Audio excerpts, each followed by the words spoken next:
My name is George Galloway, presenter of كلمة on الميادين television. Morning to you. I don't mince my words. I speak كلمة and my audience does too. كلمة free word, free for me, free for you. Catch it. Nice to meet you, brother.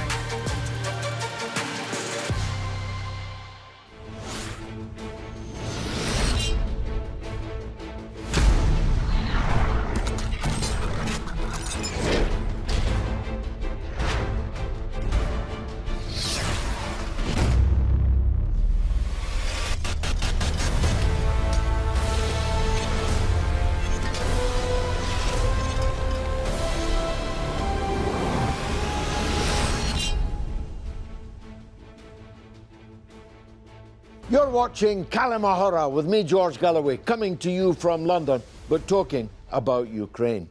Specifically, the background to the current stage of the conflict between Russia and Ukraine and between NATO and Russia. Looking at the Donbass, looking at the Minsk agreements, words that have now very belatedly crept into the public vocabulary in the West and in the East. The Donbass is part of the eastern side of Ukraine, overwhelmingly populated by ethnic Russian people, Russian-speaking people, and now many citizens of Russia. That was true even before the operation, which began a little over a year ago, the special military operation, otherwise known as the Russian invasion of Ukraine, and it's certainly true now because referenda were held in the liberated areas and the people overwhelmingly voted to rejoin Russia. So a new Russia, Novorus, is coming into view. What's the background to all of this? Most people know, at least the discerning that watch كلمة, that this conflict did not begin a little over a year ago, but began at the very least in 2014, when the elected government of Ukraine was overthrown in a violent uprising, the parliament set on fire, the president put to flight, and members of the parliament being forced, literally in some cases at gunpoint, to pass a whole range of discriminatory measures against the Russian language, Russian culture, and, they felt, the Russian people. Almost 1/3 of the population of the country was thus alienated. Russia moved swiftly to take control of Crimea, for centuries a base for Russian naval operations, and subsequently the people of Crimea voted, again overwhelmingly, to rejoin Russia. The reality is that the military situation on the ground is unlikely ever to be reversed, although NATO and the government in Kiev continue to insist that Russia must withdraw from every square inch of the territory that was formerly Ukraine. That too is complicated, though, because the current territory, or at least the territory prior to 2022, was created by the Soviet Union, created by the USSR.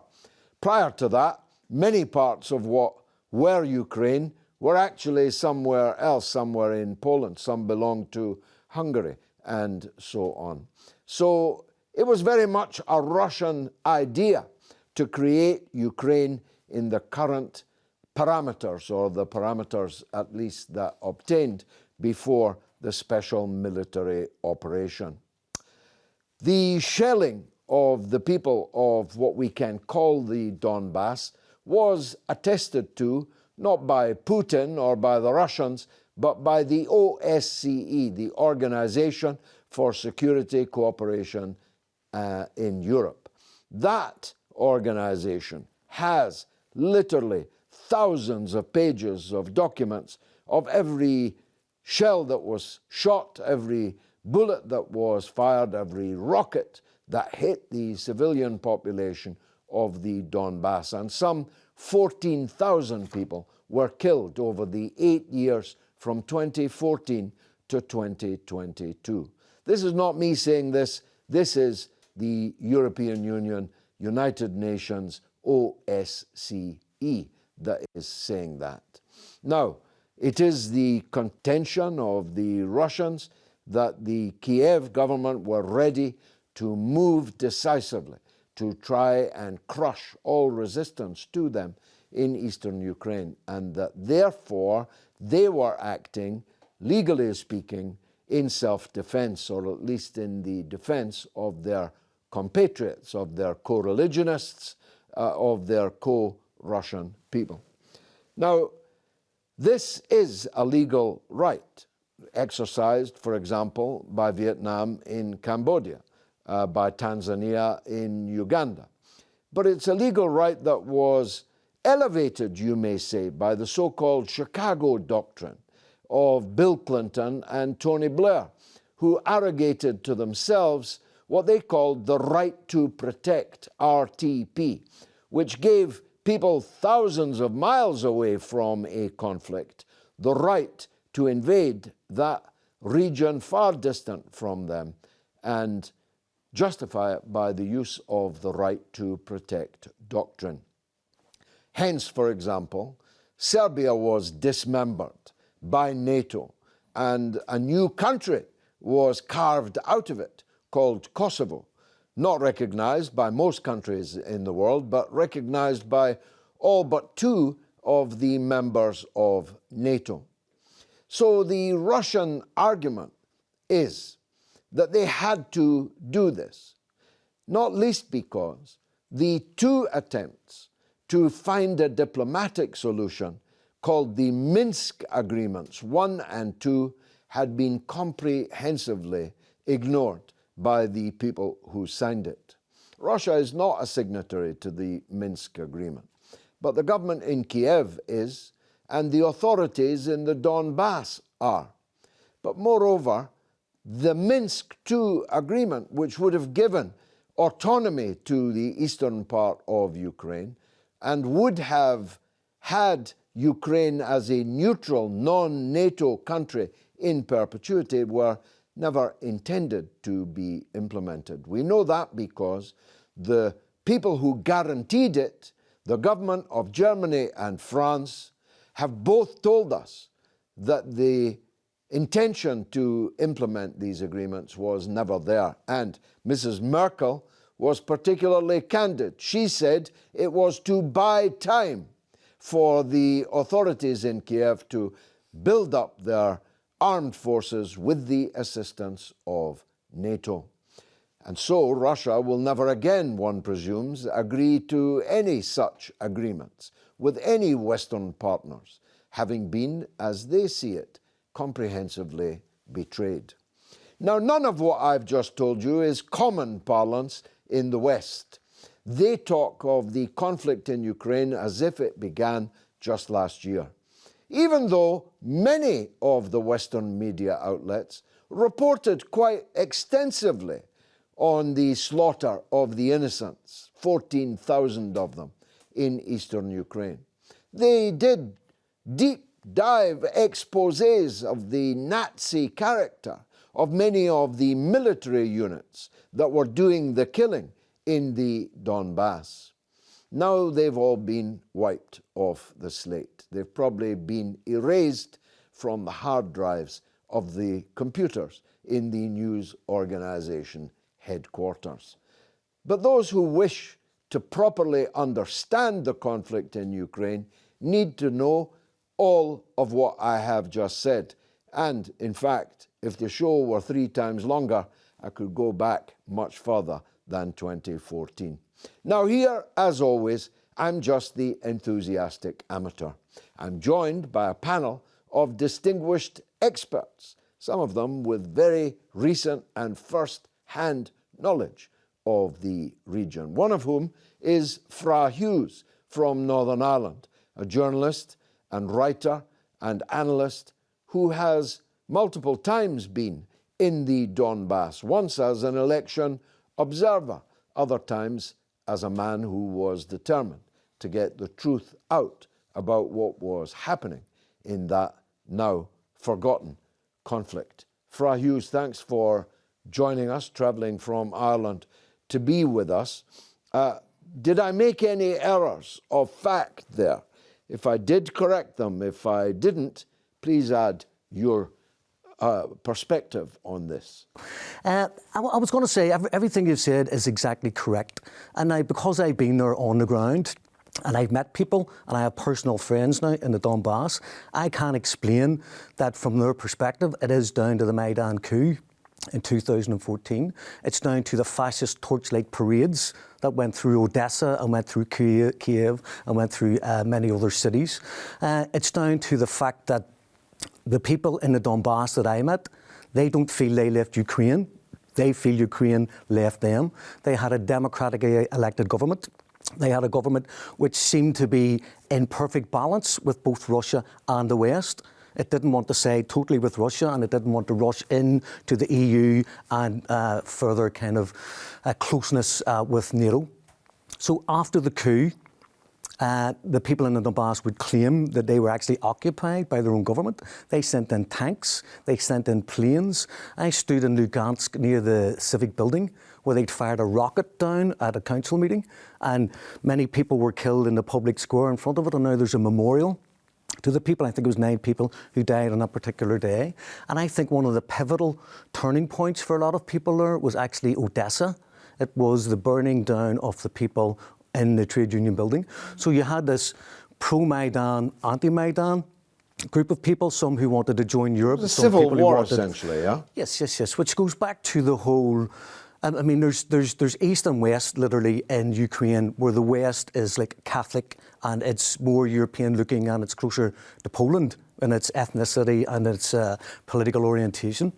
And in the East, you have Orthodox Catholics, you have Russian-speaking ethnic people who see an affinity and a fraternity with Russia. So there's always been that kind of, you know, bubbling underneath the surface. There's always been a form of almost sectarianism, I suppose, is the way to look at it.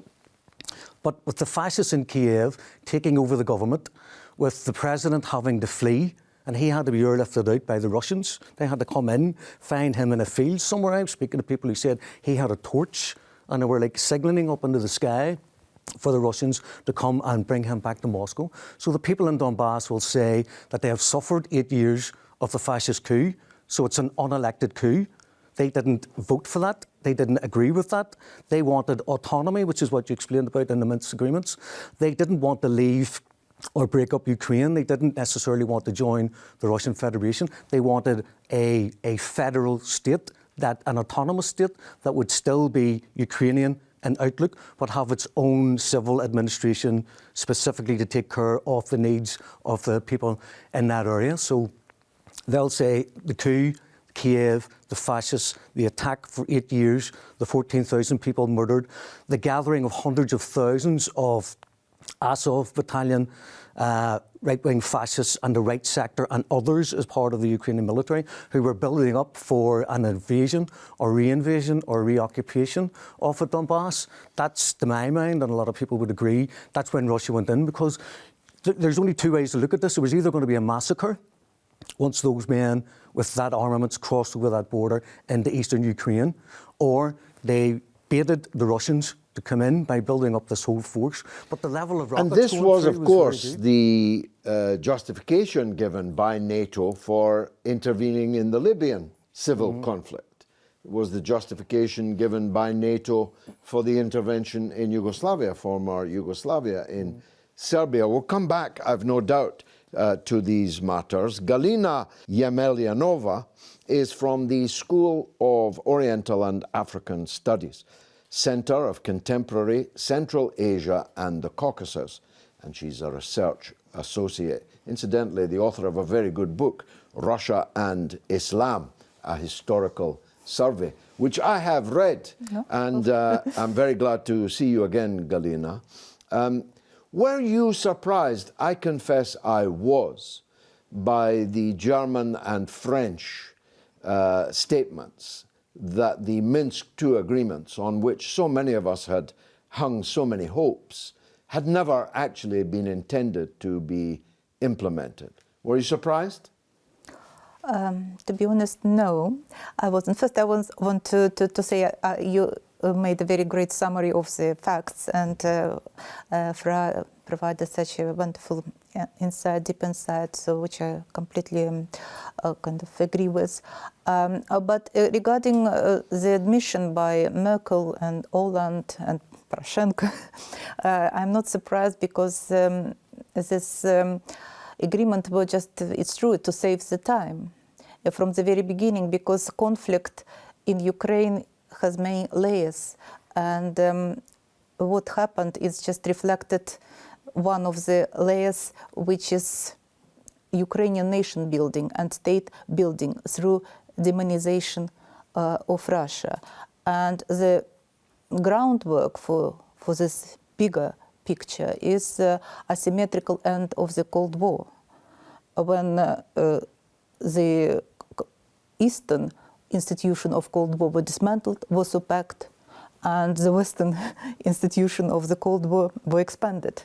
So which created security dilemma for Russia, and which created risks for security for the whole Europe. So that's kind of a bigger picture what it is. So in 2014, both sides couldn't, I think, to progress, because Russia wasn't strong enough yet to kind of act to protect its security and safeguard its security interest. On the other hand, 60% of Ukrainian hardware was destroyed, so they couldn't. They need to rebuild. So to some extent, that's what it is. It was kind of compromise on both sides. Yeah, buying time, yes. Let's hear from Los Angeles, from Igor Lopatonok, who is a Ukrainian-American and a very celebrated film director, best known for his film Ukraine on Fire, which he made with the legendary Oliver Stone, which was released in 2016. Igor, thanks for joining us. Thank you very much for inviting me. Very appreciate it. Igor, why do people in the West think this conflict began in February 2022, when in fact it started 8 years earlier than that, in 2014? Yes, that's a big misrepresentation here, because everybody thinking that was all started on February 2022, but it's not, because everything was lead to the war in Donbass was originated from the coup d'etat in Kiev in February 2014. And in April of 2014, when interim President Alexander Turchinov make an order to start so-called anti-terror operation in Donbass, what was practically mean a war, and using the military and paramilitary voluntary battalions against the civil population of Donbass, what the population was rebelling and disobeying to Kiev government. And they start using the heavy artillery, tanks, and more and more and more. And this is how that war was started. As we know, and everybody confirmed it, and Angela Merkel confirmed it, and Hollande. So Minsk agreement was just a smoke and mirror to buy time to rearm Ukraine, to build Ukrainian military forces. And this is how we now understand the Ukrainian offense in Donbass was scheduled for March 8, 2024. And they, of course, they failed. Who were the major players in the Donbass, in the conflict starting in 2014? No, first of all, the major players was Ukrainian government. I could call it not a government, but a regime or junta, because they come to power in a completely unconstitutional way. They violently overthrow democratically elected president Yanukovych. He told us that story himself in 2014 when Oliver Stone interviewed him for our film Ukraine on Fire. And they want to kill him as well. This is why he fled Ukraine. And what's happened next? The two rebellious regions, Lugansk and Donetsk, was holding the referendum to separate from Ukraine in 2014. That was first time when they hold a referendum. And they organized the resistance. They organized self-organizing resistance. And it was a chain of assassination in the Donbass. They killed the first leader of Donetsk Republic, Zakharchenko. They blow him there with device. That's what Ukrainian did. That's how badly. But on another side, Ukraine don't want to reassimilate Donbass. And the political reason was because Donbass was all the time very much against that ideology of Bandera, ideology of ultra-radical nationalists. So if the Donbass will re-emerge into electoral field of Ukraine, that will be dramatically change the balance of power in Ukrainian parliament and Ukrainian government. And Ukrainians who sit in that parliament, they don't want it. That political forces, they want to keep this balance as it is, giving them ability, because with that 4 million people living in Donbass, practically, mostly, like a 90% pro-Russian way, and thinking in a Russian way, believing in Russia, and of course they will choose a different political representatives to that parliament. So that's what Ukrainians want to avoid at all costs. Well, Western media very scantily covered the conflict in eastern Ukraine in 2014 onwards, but the United Nations was strangely quiet also. Why?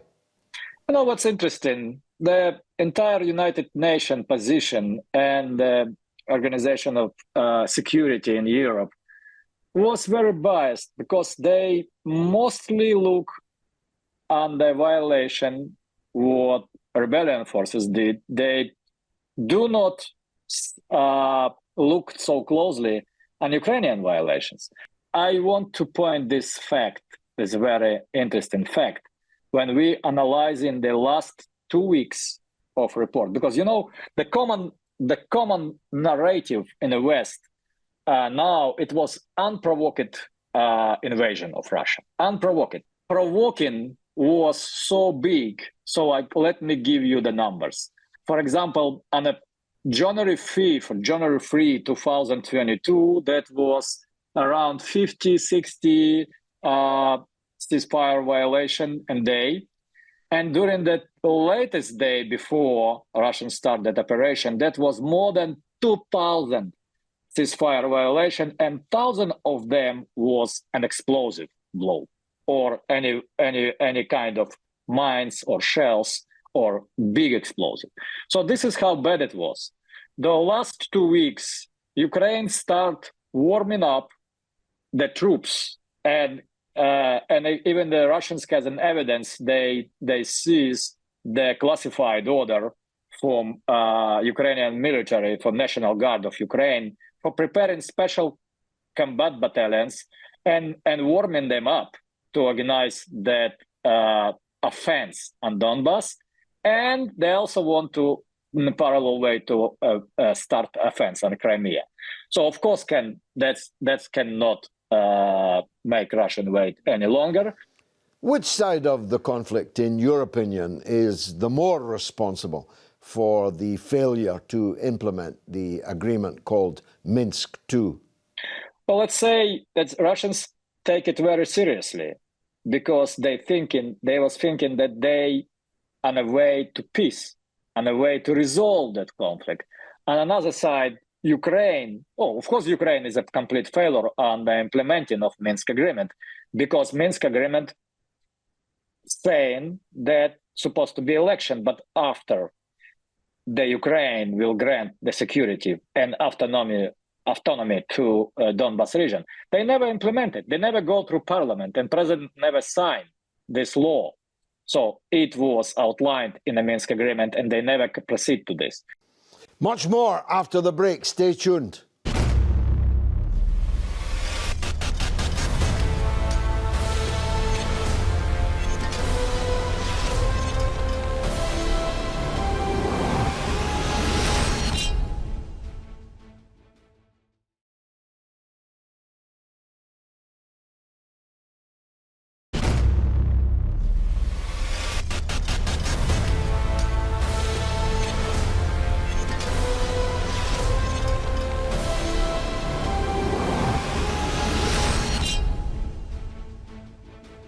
You're watching كلمة with me, George Galloway, on الميادين television, coming to you from London, discussing the roots, the origins of the current war in Ukraine.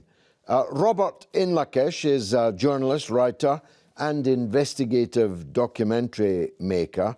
We heard from an even more eminent filmmaker than you just before the break. When you are working with Oliver Stone, I'll take that back. Wasn't he really saying that age-old story that the blood of some people is more valuable than the blood of others? We know that Palestinian blood is of very little consequence, Syrian blood and so on. Ditto the Russian people in the east of Ukraine, no? Exactly, and that is the way it is being presented to a Western audience. And for instance, we talk about the reporting about what was happening in the Donbass. There was no reporting, essentially, or little to any reporting about what was actually going on. We are provided absolutely no context whatsoever for what happened preceding the invasion itself. So if we're given no context, if as well RT is blocked on all social media platforms so you cannot see it, which by the way, RT you can access from Ukraine. If you go and put a VPN on your phone right now, if you're in Europe and watching this, and then you attempt to open RT, you will be able to go and find RT. But when you erase the entire history and context, then it's very difficult for anybody to know what's going on. A very similar thing has been done with the war in Yemen.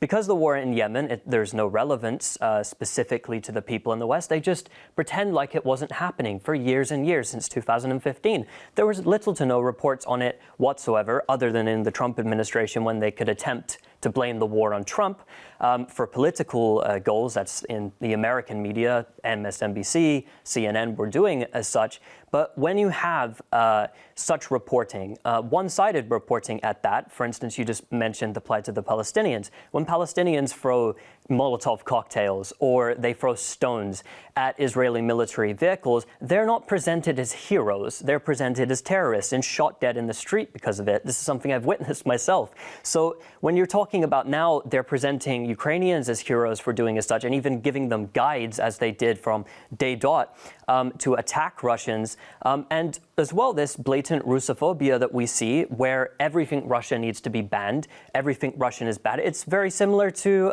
the way the reporting was towards the Muslim and Arab world for a very long time, when they wanted to try and justify going and invading Iraq, for instance, and all of their foreign policy catastrophes in the region, being the United States and the Western world, which followed it.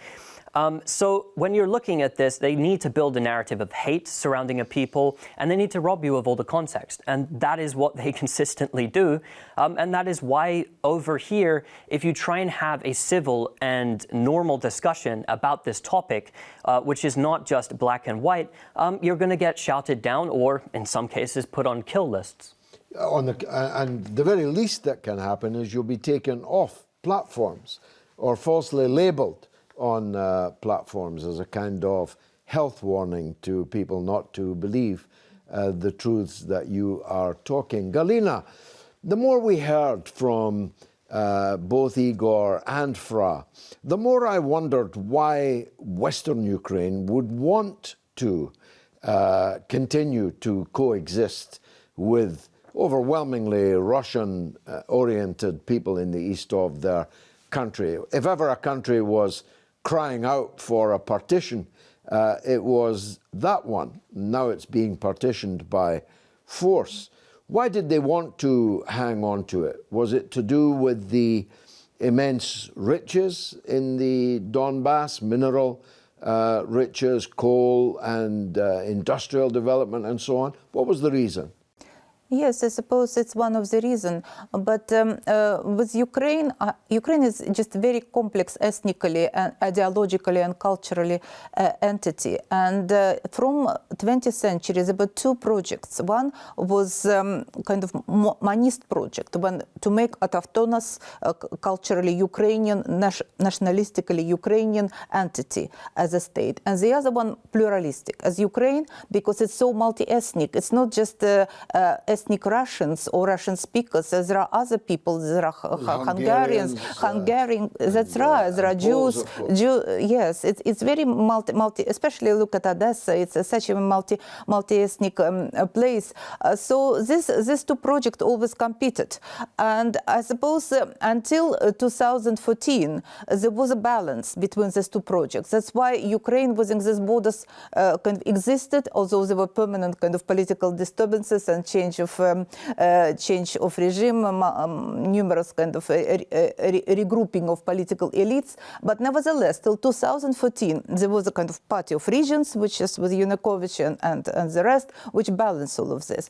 What happened in 2014, that the party, which was a Manist party, which go for Ukraine, nationalistic Ukraine, represented by the West, took over. And they start imposing their view of Ukraine on the whole territory. So they want to Ukrainize the whole territory, which they inherited from the Soviet period, because Lenin added quite a lot, Stalin added even more to this territory, and then it's much bigger territory than originally. If we look historically, what was Ukraine, it's Galicia. If we look, it's very, very small bit. Now, Donald Kortar is an unusual fellow. He's an American journalist working out of Moscow. Let's get that almost unique perspective. Donald, welcome to the show. Yeah, my pleasure. Donald, you've made a film about this. Oddly, a very large number of people think the war began in February of last year. But you know it started 8 years before. I mean, it's definitely safe to say that it started back in 2014 after the Euromaidan coup d'etat in Ukraine, because this basically was the overthrow of a democratically elected government. Whatever you want to say about the government that was there before, they had democratic elections, and the Euromaidan coup d'etat that actually was taken over by neo-Nazis, actual neo-Nazis in Ukraine, they hijacked this protest movement to install the government we know in Kiev today. And basically, the people of Lugansk and Donetsk, the former regions of Ukraine, they didn't want to live under this fascist-backed neo-Nazi Ukrainian nationalist regime. So they declared that they were going to secede from Ukraine, which they said they had a constitutional right to do according to the Ukrainian constitution, because the borders of Ukraine, according to the constitution, are allowed to be changed, obviously, but according to the constitution, it needs to be according to an all-Ukrainian national referendum, but they didn't recognize the federal government there. So they appealed to international law, which gives people in this situation the right to self-determination. So they held referendums to declare the independent people's republics of Donetsk and Lugansk. Kiev did not respect these referendums. They launched what they call to be an anti-terrorist operation. In 2015, they attacked the people's republics and tried to take them back by force, even though the people there of over 3 million did not want to be that way. They did not want to live under this fascist government, which they showed through the referendums, just like in Crimea at the time, but obviously they joined the Russian Federation. They voted for that in their referendum. So from that time, from the launch of the so-called anti-terrorist operation in Ukraine, the people of Donbass had been suffering under Ukrainian war crimes that are even documented by the Organization for Security and Cooperation in Europe. Amnesty International has documented them as well. And this has been going on for basically 8 years before the actual special military operation began. And that's actually the name of a documentary I did 8 years before, documenting how the people of Donbass suffered. The film you made about all of these matters is, of course, a work of great art and should be seen by everyone. But why were you the only one to make it? This was ethnic cleansing on a very grand scale. It was happening in Europe to Europeans. Why did people ignore it so comprehensively? Well, first of all, the reason for that is because the Western media had its own political agenda. Because actually, throughout these 8 years in Russian media, this conflict was once in a while still reported on. People knew about it, which is why in Russia itself, there's a lot of support for the military operation. I mean, statistics say that the majority of the population supports it.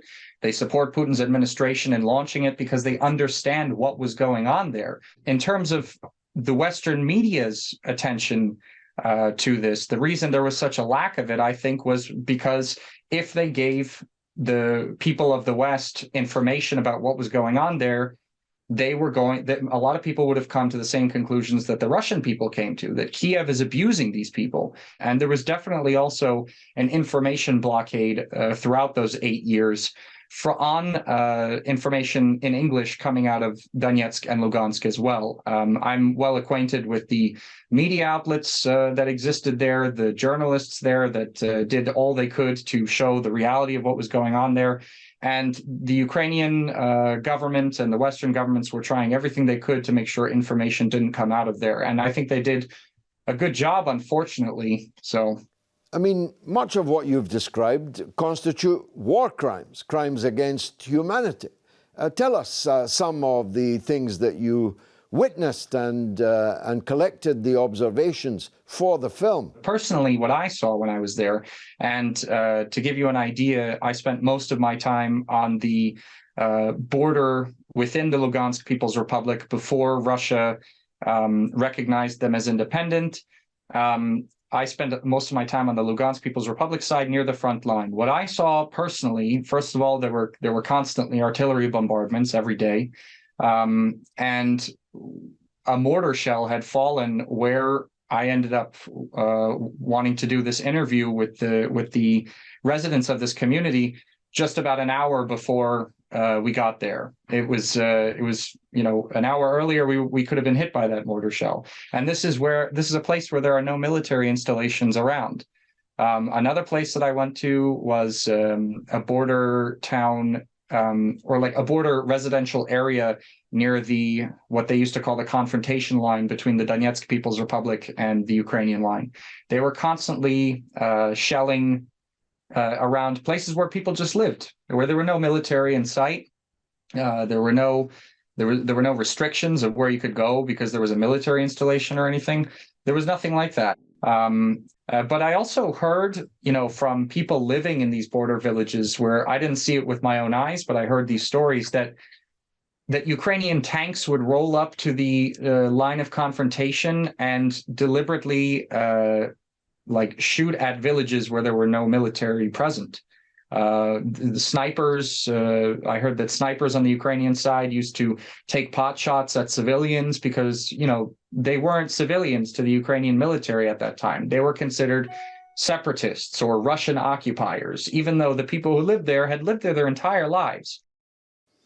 Fra, lately President Putin has been, if you like, locating all of this in a civilizational context. And more recently, he said that this was part of an uprising in the world against hegemony, against the domination of what we might call the Anglo-Saxon bubble that has ruled the world more or less for several centuries.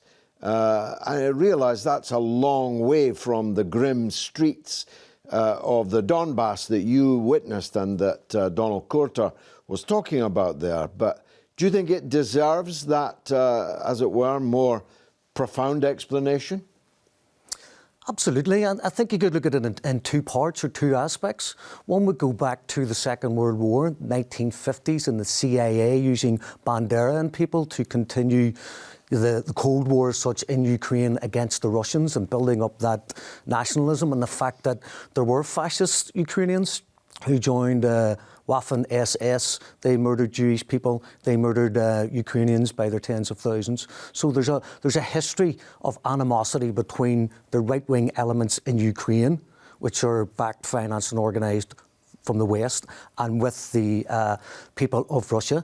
But I think you're also alluding to a multipolar world that is now coming about, which is absolutely fantastic because the West, the white European Saxon elite, have ruled the world not through cooperation, not even politically, but through violence and the threat of violence.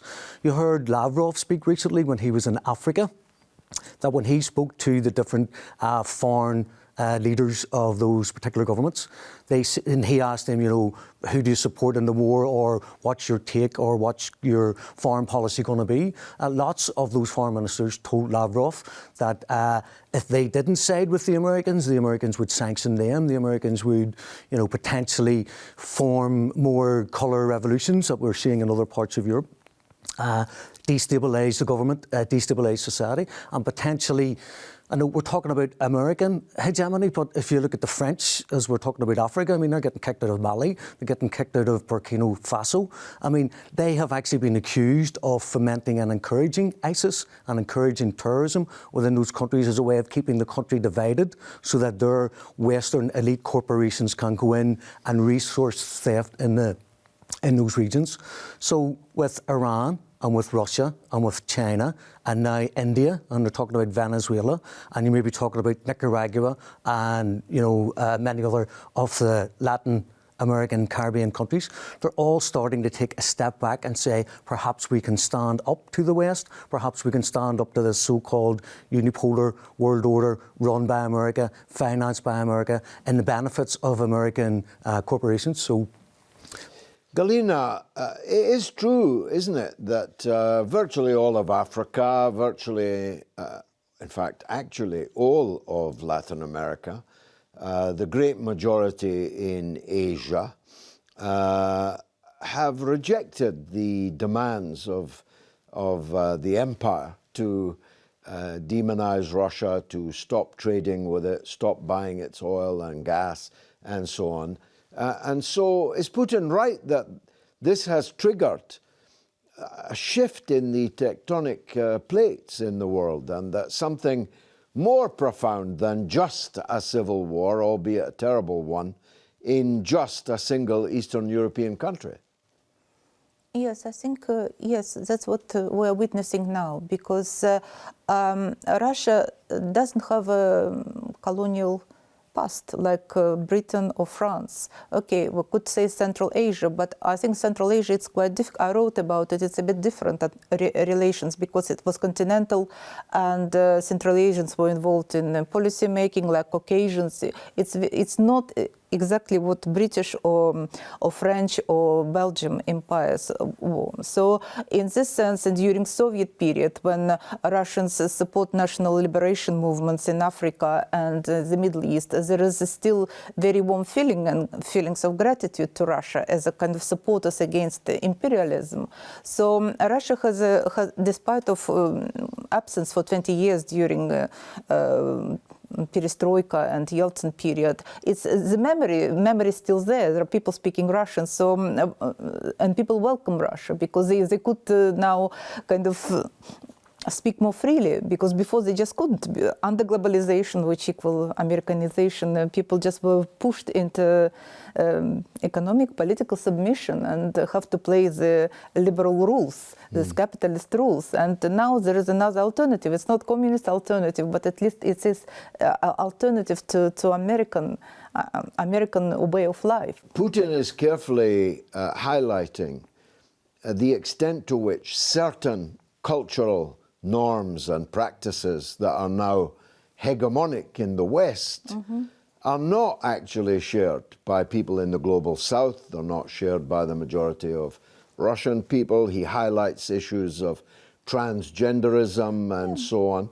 So he's pushing buttons which receive a response in much of the world. The West is, after all, precisely 13% of the population of the world. Yes, it's very important in Russia because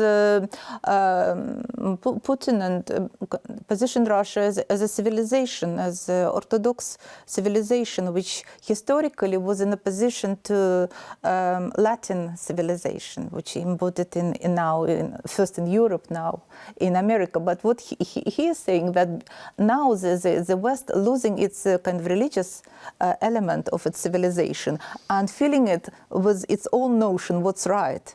So everybody has, and they kind of establishing new rules for the world, but not based on some divine kind of truths like religion, Abrahamic religion, but just rules which they create, which makes a world safer for America, for American capitalism, and Well, yeah. At least the bombs are painted in rainbow colours.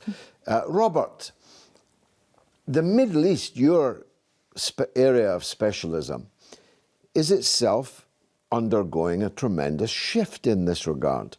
The Saudi Arabian foreign minister was in Moscow in the middle of a war, proposing the deepening of ties between Saudi Arabia and Moscow. Saudi Arabia is now trading with China in Chinese currency in terms of the sale of oil, breaking the dollar dictatorship that has existed since Bretton Woods. Do you see this as having significance right across the Arab Middle East? I believe it does have a certain significance in that you see with Saudi Arabia being one example of many examples of Middle Eastern and Northern African countries not listening in the same way they once would. It's not to say that the United States does not have a role in the Middle East, but I would argue that their role is fading. The catastrophic withdrawal from Afghanistan signaled a strong message to the region, in addition to the fact as well that the United States encouraged the war in Yemen to start and to continue, and has failed to provide a solution, and basically provides military hardware and backing to countries under the guise of security, and attempts them to get them on board with an anti-Iranian policy to fight certain other actors in the region to allegedly keep them safe. And I think we're at a point now where Middle Eastern nations are not looking towards going into all of the wars and conflicts of the United States just for the sake of it and for security. And they understand that there are different dynamics inside the Middle East, including the development of Iran itself, where just the United States will not provide you security, and just looking in one direction now and thinking of this as a unipolar world is counterproductive. Last word to you, Fra. That leaves us the last man standing, doesn't it? All of Europe has been reduced to vassalage towards the United States, even when it is manifestly against their own interests. But Britain is very definitely, organically attached, if not at the hip, then as the tail of the American dog. Can we expect any change in that, or will we go down with the US empire? I think Britain will go down with the US empire. I think when we look at the history of the British government, the history of British imperialism, the history of British colonial occupation all over the world, and even up more recently to the Iraq War, where you and 2 million people stood outside the Houses of Parliament calling for no war on Iraq. You weren't listened to. 2 million people were defied by a government of 635 people, or whatever the number happens to be. They decide to go to war. So the government won't listen to the people. They won't listen to the anti-war movement and the anti-war sentiment of the population. But I think that Britain will continue to follow the American lead. Wherever they go, Britain will follow. And as you say, less than 13% of the world's population, with probably 80% of the world's finance and maybe 60% of the world's military power at the moment. That'll all fade, and they'll just be the forgotten men of the 21st century, hopefully. Bing Crosby and Bob Hope sang a song in a very famous film that most of you are far too young to have ever seen. And the refrain was, "We'll follow the old man wherever he wants to go." And it appears we'll follow the oldest of old men, Joe Biden, right over the cliff.